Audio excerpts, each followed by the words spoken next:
Salut tout le monde, c'est Jinji pour le RPG A Week numéro 48. Dans le cadre du RPG A Week et dans ma rubrique Jinji DA, on va parler de cette fameuse question qui est un peu longue, on dirait.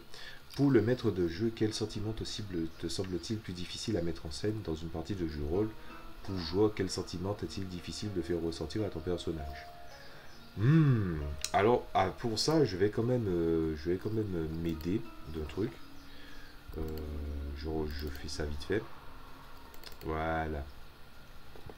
Je pense que le sentiment le plus difficile à faire jouer, quand on dit à faire jouer, il faut savoir, parce que le plus difficile à mettre en scène, pour moi, le plus difficile à mettre en scène des sentiments, je pense que c'est la tristesse.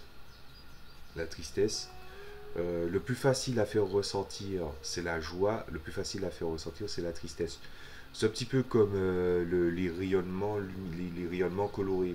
C'est-à-dire que par exemple, vous savez qu'il y a des couleurs qui se dilatent un petit peu plus que d'autres, et il y en a d'autres qui se font beaucoup plus facilement.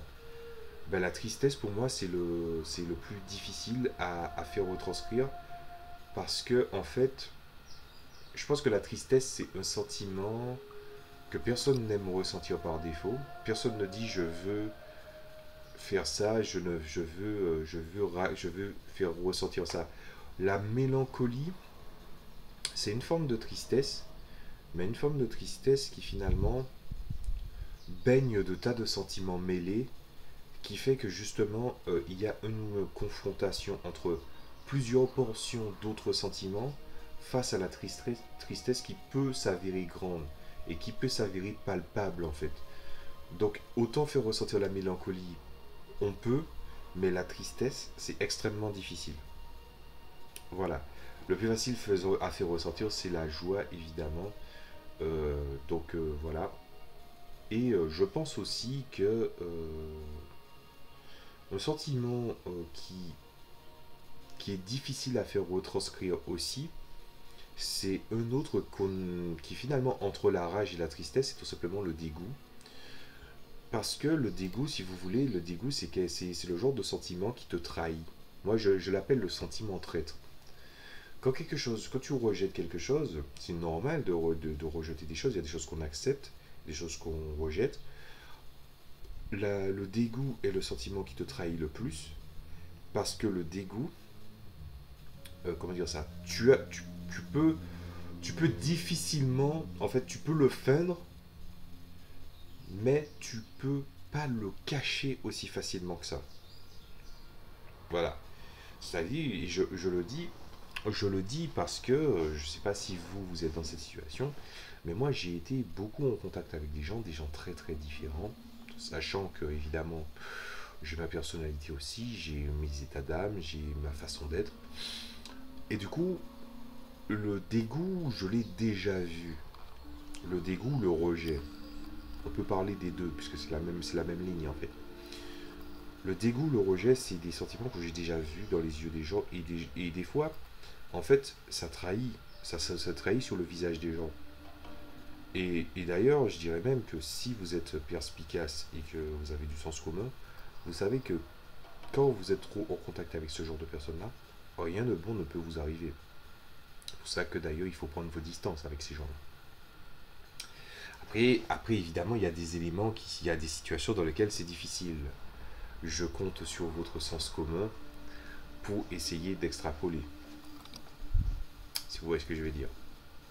Donc pour moi, c'est la tristesse et le dégoût. Un, parce que on n'aime pas ressentir ce sentiment. L'autre, parce que c'est un sentiment qui est traître et que ça peut se lire sous votre visage et que vous avez du mal à le dissimuler. Voilà. Ensuite, pour aux joueurs, c'est ça. Quel sentiment qui est difficile à faire ressentir au personnage?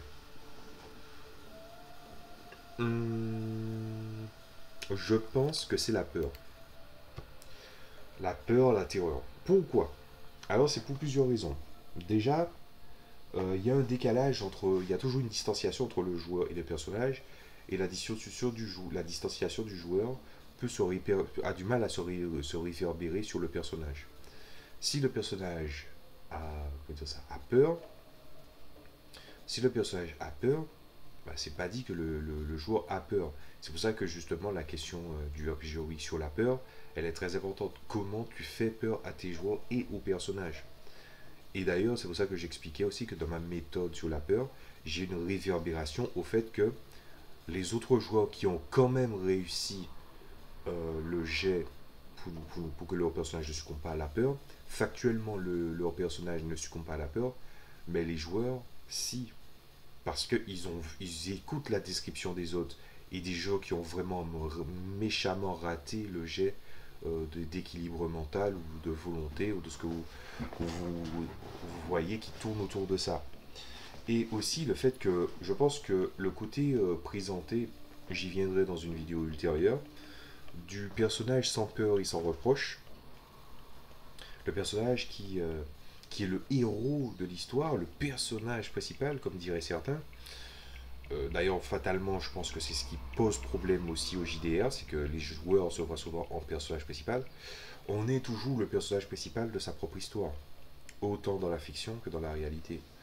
Et du coup, quand on se présente en tant que personnage principal, la peur peut traverser facilement l'esprit de quelqu'un. C'est pour ça que la sécurité émotionnelle est très importante dans le JDR, parce que les émotions n'ont pas de barrière.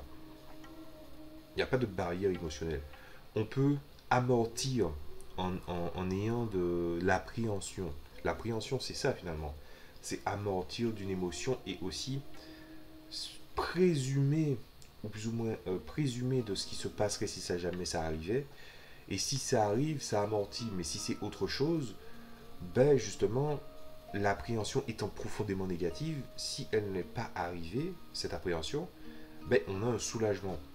Donc on a des barrières émotionnelles, mais elles sont quand même assez peu palpables finalement.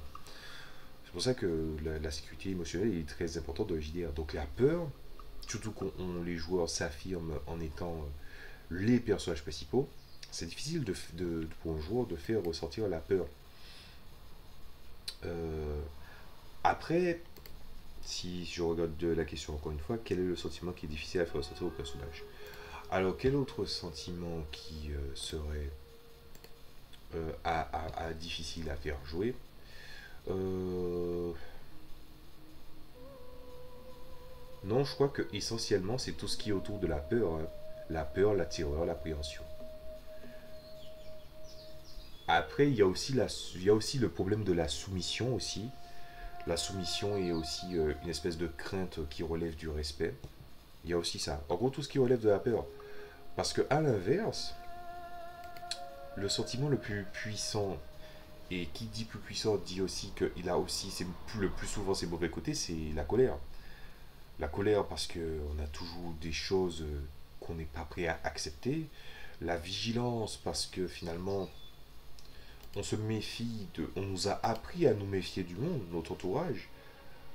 Souvent la préparation de l'éducation de monde par rapport au plus grand, c'est la vigilance, la méfiance. Si vos parents ne vous ont pas préparé à ça, et je sais qu'il y a des parents qui ne préparent pas à ça, à se méfier de certaines personnes, j'ai déjà vu ce que ça donnait.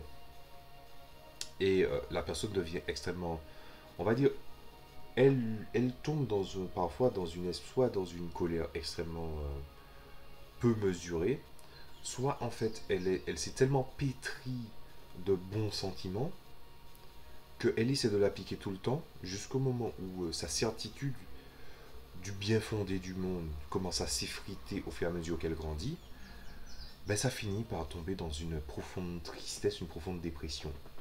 J'ai déjà vu ça chez quelqu'un, chez plusieurs personnes d'ailleurs. Donc voilà, des personnes qui gardent leur sourire perpétuellement en pensant du bien fondé, jusqu'au moment où finalement, pour, parfois ça m'est arrivé, pour le bien de cette personne, je lui dis, je te croirais si tu penses au bien fondé des gens, mais le véritable problème c'est que ton sourire il est faux. Donc à quel moment ton sourire est devenu faux? À partir du moment où tu poses la question à cette personne, c'est à ce moment-là que tout va commencer pour elle, je pense. Et qu'elle va commencer à mettre les choses bout à bout. Voilà. Donc voilà, petit sujet assez intéressant. Donc j'espère que ça vous a plu. Euh, Est-ce que j'ai une conclusion sur les interprétations des sentiments? Ben, je dirais que je pense que s'il faut parler de qu'est-ce qu'une bonne campagne, je pense qu'une bonne campagne, c'est une campagne qui te fait passer par toutes les émotions avec une certaine justesse. Et pas juste pour remplir le cahier des charges. Donc j'avais envie de lâcher ça. Donc je vous dis à la prochaine fois. N'oubliez pas, liker, partager, abonnement, la cloche. Salut tout le monde. On se retrouve pour le prochain RPG Week. Salut à tous.